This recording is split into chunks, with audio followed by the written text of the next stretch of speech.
தற்குறியாமா தற்குறி நல்லா வருது வேணான்னு பாக்குறேன். வாயில என்ன வரும்? தமிழ்நாட்டு மக்கள் வாயில நிறைய வரும். திமுக இப்போ தீய சக்தி மட்டும் இல்ல, மக்களை விட்டு ரொம்ப தூரமா போன தூர சக்தி. நம்முடைய திரைப்பட இயக்குனர் திரு டி ராஜேந்தர் மாதிரி ரைமிங்கா டயலாக் பேசுறாரு. கவர்ச்சியில மயங்கி மக்கள் நமக்கு ஓட்டு போட்டுட்டாங்களா? நான் என்ன சரி, கவர்ச்சியில் ஜெயிக்காம நீங்க எதை வச்சு ஜெயிச்சீங்க சொல்லுங்க பாப்போம். ஏதாவது ஒரு 2 காரணம் சொல்லுங்க பாப்போம். கலைஞர் மாதிரி இந்திய எதிர்ப்பு போராட்டத்துல கைது பண்ணி போராட்டம் பண்ணி ஜெயிலுக்கு போயிட்டு வந்தீங்களா? சரி, எங்க தலைவர் மாதிரி மிசா கொடுமையில 1 வருஷம் உள்ள இருந்து வந்தீங்களா? கட்சி ஆரம்பிச்சே 2 வருஷம் தான் ஆகுது.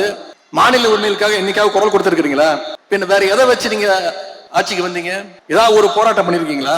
எல்லாத்தையும் விடுங்க. தமிழ்நாடு முழுக்க போய் மக்களை சந்திச்சு உங்க கொள்கை என்னன்னு சொல்லி ஓட்டு கேட்டீங்களா? உங்க வேட்பாளர் பேர் உங்களுக்கு தெரியுமா? எதுவுமே தெரியாது. இதைத்தான் எங்களுடைய தலைவர் அவர்கள் கவர்ச்சி அரசியல் எங்களுடைய தலைவர் அவர்கள் சொன்னாங்க.